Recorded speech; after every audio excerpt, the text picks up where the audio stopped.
Avant de parler, de passer maintenant au troisième pilier pour parler économie, je voudrais, monsieur le représentant du candidat, vous poser cette question concernant les programmes de filets sociaux, et ça c'est, parlons de solidarité, les programmes de filets sociaux productifs, la popote familiale qui permet donc d'aider des milliers de ménages vulnérables. Mais de plus en plus de familles, malheureusement, continuent encore, voilà, sautent des repas, les loyers, les denrées flambent. Alors, dites-nous, monsieur le représentant du candidat, beaucoup d'Ivoiriens qui disent ne pas s'en sortir. Est-ce que votre candidat promet justement une Côte d'Ivoire solidaire? Comment il compte redonner du souffle au pouvoir d'achat et alléger le quotidien de ces ménages? Sur les filets sociaux, donc vous remarquerez qu'on a fait beaucoup d'efforts. On est là en 2025, 2024, 2025, après de 400 000, plus de 400 000 ménages donc, qui sont qui reçoivent donc des ressources dans le cadre du projet filet social. On projette à l'horizon 2030 de passer à 850 000 ménages qui vont effectivement recevoir ces filets sociaux. Mais pour parler du projet de cette grande nation et puis parler de cette Côte d'Ivoire solitaire dans cette grande nation, la solution des filets sociaux est une solution qui n'est pas pérenne, elle est une solution temporaire. Parce que la réalité, c'est que vous sortez quelqu'un de la pauvreté lorsque vous lui trouvez une activité génératrice de revenus. Soit un emploi stable, soit, je dirais, dans le secteur informel, mais quelqu'un qui a réussi à générer des revenus stables, des revenus qui ont un niveau suffisant pour lui permettre de satisfaire à ses besoins primaires. Donc là encore, je reviens sur le développement du secteur privé, des PME ou des grandes entreprises, aider des acteurs à créer des activités, à créer des entreprises où ils recrutent du personnel et où ils les rémunèrent. Des grands pays dans d'autres continents ont eu en 30 ans, en 40 ans, à sortir des dizaines de millions de personnes de la pauvreté en créant justement des activités, des entreprises par le secteur privé pour avoir des emplois, secteur agricole, secteur industriel, comme je disais, secteur tertiaire. Donc l'objectif du candidat, c'est d'accroître de façon significative le développement du secteur privé, également en milieu rural, en région, pour pouvoir occuper les personnes, générer des revenus et réduire la pauvreté. Oui, on va parler économie à cause du temps. Premier ministre, vous avez parlé de la place du secteur privé, surtout des PME. Mais les statistiques nous disent que près de 80% des PME meurent avant 3 ans. Les raisons, une fiscalité lourde, un coût des investissements un peu rigide, des problèmes de financement qui ne sont pas toujours là. Alors, comment vous allez résorber cette question? Des initiatives ont été prises, en particulier au niveau des PME, pour adresser, je dirais, la question de l'appui au développement des PME.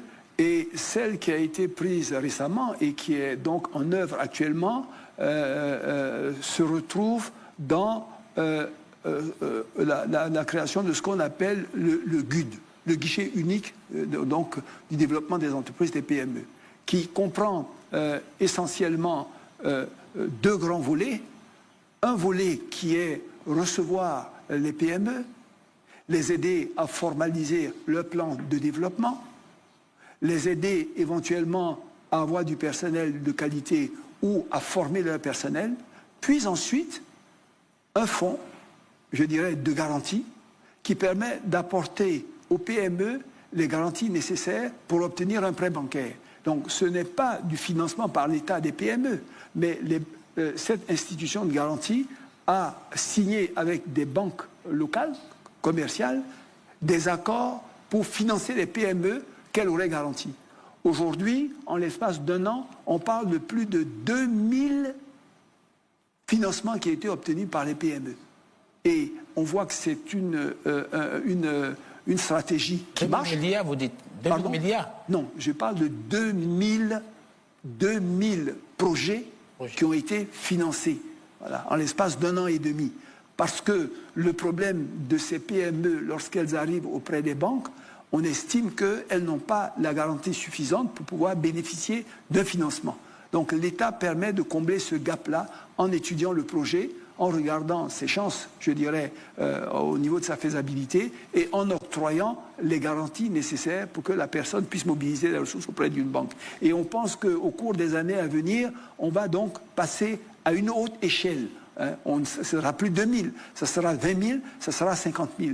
Cette initiative est fortement appuyée par les bailleurs de fonds qui ont trouvé dans cette solution originale une voie de salut pour le développement des PME, qui est quelque chose d'essentiel dans la stratégie de développement du secteur privé, puisque les grandes entreprises et les multinationales ne constituent pas le gros du secteur privé. En général, le tissu des PME, c'est 60-70%, je dirais, des entreprises du secteur privé, et le reste dans les entreprises moyennes et grandes. Donc, le renforcement du tissu des PME est au cœur également de la stratégie de développement du candidat. Et naturellement, toutes les conditions de survie, je dirais l'accès au financement, l'accès, je dirais, aux ressources humaines, l'accès au marché, tout ce qui peut être fait pour permettre à cet écosystème de se développer est également prévu dans cette stratégie. Alors, au niveau de l'économie, il nous reste quelques minutes. On a plusieurs questions concernant la dette publique. Monsieur le représentant du candidat, la dette publique est passée de 6 000 milliards de francs CFA en 2011 à près de 35 000 milliards projetés pour 2025. Dites-nous, est-ce que c'est un endettement soutenable et quelles garanties donnez-vous aux générations futures? Mais, si vous voulez, je pense que c'est un sujet qui revient souvent. Il est utile certainement d'éclairer l'opinion publique. L'endettement aujourd'hui, si on regarde le niveau qu'il a atteint, parce que le ratio auquel on le mesure, ce n'est pas la valeur absolue que vous regardez. 35 000 milliards ou 6 000 milliards, c'est en regard de la richesse du pays. Voilà, on avait 6 000 milliards, mais le ratio de la dette sur le PIB était de 69%.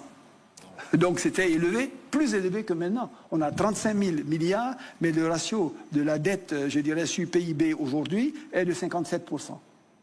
Donc on n'a pas un endettement qui est plus lourd qu'on avait. Si vous regardez la valeur absolue, je dirais c'est un mauvais exemple de comparaison.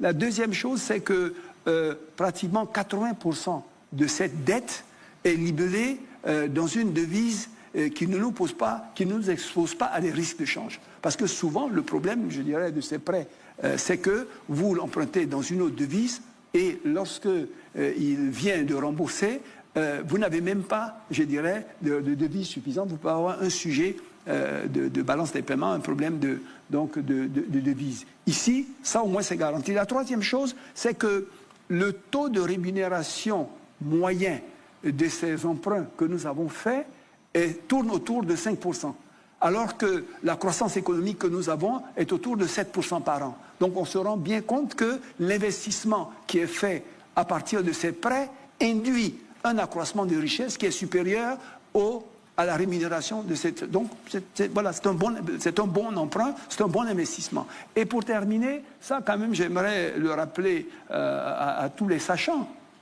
mais ces gens qui nous prêtent, mais quand même, vous n'imaginez pas qu'ils se disent « il faut qu'on me rembourse ». Vous connaissez, vous, des gens sur le marché international, des institutions de premier plan qui se lèvent pour aller prêter à un pays qui ne pourra pas les rembourser. Et pourtant, ils n'ont pas de problème.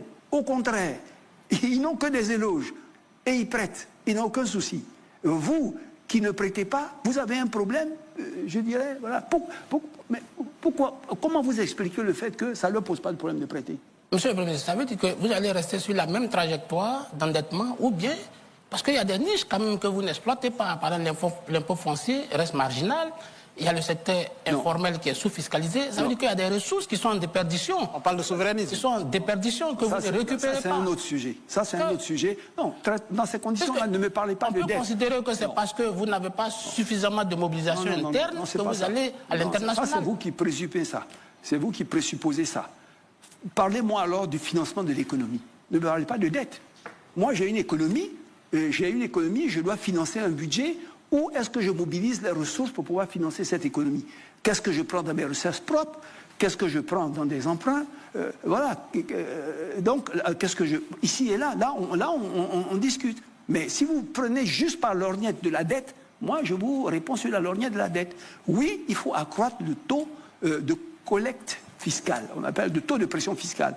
On a évolué quand même il y a quelques années, on était à 12%, aujourd'hui on est à 15%, on a pour objectif de monter jusqu'à 18%, je dirais d'ici 2030. Donc, on est dans un monde qui a changé et où on a tous conscience aujourd'hui qu'une page est tournée et qu'il est un temps de réveil pour les pays sur le continent africain. Beaucoup de pays se sont habitués à l'aide publique au développement. Aujourd'hui, la plupart de ces pays-là ont des problèmes intérieurs tels que les questions aujourd'hui que vous voyez depuis le Covid, la guerre russo-ukrainienne, les problèmes de la guerre du Golfe et les problèmes de guerre des tarifs. Aujourd'hui, ils ont une pression sur leurs propres ressources qui sont telles que le niveau de l'aide au développement va aller en diminuant, en diminuant, en diminuant. Vous avez vu des pays qui ont carrément supprimé des pans entiers de leur aide au développement, je ne rentrerai pas dans le détail. Donc les temps à venir ne vont pas être des temps évidents. Mobiliser des ressources sur le marché où, comme vous le savez, après la guerre russo-ukrainienne, les taux, je dirais, ont flambé, rend les taux sur ce marché-là relativement élevés et difficile pour un pays qui ne veut pas voir sa dette croître rapidement. Donc, il va falloir, par tout moyen, accroître la mobilisation des ressources intérieures de façon accélérée et extrêmement importante. Donc, on est, nous, dans une logique de digitaliser, je dirais, le système de collecte, d'essayer d'avoir des identifiants uniques pour, je dirais, identifier et des individus et des entreprises. Ça, déjà, on est largement avancé dessus. Dans des secteurs comme le foncier, on a tout un système qui est en cours de mise en œuvre. On a fait un mapping, on a identifié, je dirais, toutes ces choses. Et on a un logiciel qui a été mis en place et qui est en train véritablement de commencer à donner des résultats. Donc, rassurez-vous que personne n'emprunte comme ça, je dirais, parce que l'emprunt est une solution. Mais tous les pays empruntent. Ils empruntent parce que vous empruntez pour financer des investissements qui vont vous permettre d'accélérer votre développement. Si vous attendez de financer votre économie qu'avec les ressources que vous avez, mais vous allez vous développer lentement. Le problème, c'est qu'il ne faut pas prendre un emprunt pour financer un secteur qui n'est pas productif ou alors faire un investissement qui n'est pas efficace, qui n'est pas rentable. Mais tant que la dette est utilisée à bon escient pour financer des secteurs qui ont effectivement une rentabilité, alors l'investissement est efficace et dans ces conditions, il faut le faire. Monsieur le représentant du candidat, c'était 90 minutes d'intervention. Je rappelle qu'il nous reste 7 minutes pour clore cette émission. Vous aurez un temps pour vous adresser aux populations ivoiriennes qui vous regardent pour leur dire pourquoi ils doivent à nouveau vous faire confiance. On ne peut pas finir cette émission sans évoquer le sujet sur l'agriculture. On va donc rapidement parler agriculture et évoquer la question de l'eau, de l'électricité pour clore cette émission. Alors, et du logement. Et du logement rapidement. Là, une question parce que il faut qu'on puisse réussir cet exercice en 3 minutes. Alors, monsieur le représentant du candidat, le prix du cacao est passé à 2800 francs CFA le kilogramme, celui du café à 1700 francs. Décision saluée par les producteurs notamment, mais jugée électoraliste par vos adversaires. Cette tendance sera-t-elle durable après les élections? Écoutez, le souci du président de la République, du candidat, du RHDP, comme je l'ai dit... Et si vous pouviez répondre en 1 minute pour chaque question, ce serait intéressant. Oui, son souci, c'est le social, l'inclusivité et une rémunération juste à ceux qui produisent l'effort. Le principe que nous avons arrêté dans la filière cacao, c'est que le prix aux paysans sera au minimum 60%, je dirais, du prix donc, sur le marché. 60% minimum. Donc, et nous avons des fonds de stabilisation, des mécanismes de stabilisation qui font que lorsque il y a de la marge, c'est-à-dire pendant un moment donné, les prix ont été bons, ont permis de stocker des réserves, je dirais, ça permet à d'autres moments de donner des prix qui sont intéressants aux paysans. Maintenant, lorsqu'on a eu des années difficiles, on ne peut pas le faire. D'accord ? Lorsqu'on a eu des bonnes années et que ça nous a permis d'accumuler un stock, l'objectif n'est pas de garder ce stock pour le regarder, c'est de le redonner aux paysans. Donc c'est ce qui se fait. Donc vous avez, je dirais, des hauts et des bas en fonction de l'évolution du marché. Vous savez que justement on a quitté un système spot pour venir à un système de vente par anticipation des marchés pour stabiliser les prix, je dirais, aux populations à un niveau qui leur permet véritablement de couvrir leurs besoins. Donc là, si les cours se portent bien et que ces fonds de réserve sont alimentés, mais les prix seront encore meilleurs. Si les années sont mauvaises et que ce stock, ces réserves sont faibles, ben écoutez, le prix va être ajusté en fonction. Alors, on va parler de mécanisation rapidement. L'ancien Bakayoko, mécanisation et transformation rapidement et pour évoquer la question du logement. De transformation aujourd'hui. Oui. Le cacao, à peu près 50% aujourd'hui. Oui. Mais pas seulement le cacao, il y a le cajou, on est à peu près à 21-24% de transformation. Oui. C'est beaucoup pour le cacao, mais ça reste marginal pour le cajou.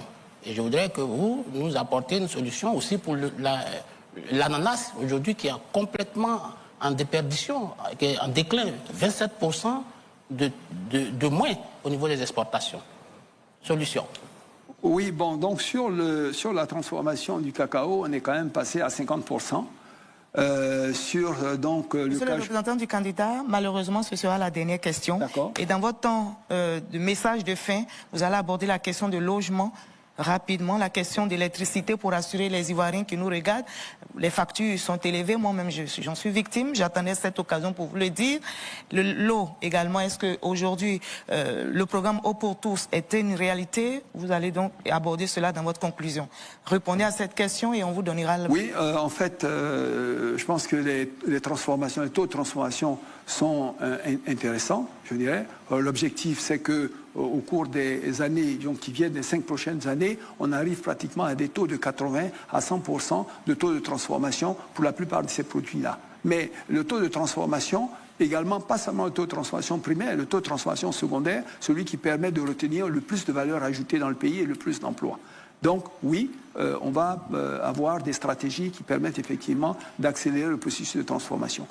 Sur les filières comme la filière ananas, il n'y a pas de fonds de stabilisation. Il n'y a pas de fonds de stabilisation donc, qui permettent de faire ce que je viens de vous expliquer pour le cacao. Donc on est en train d'examiner pour un certain nombre de filières qui sont concernées comment instaurer un mécanisme et un fonds de stabilisation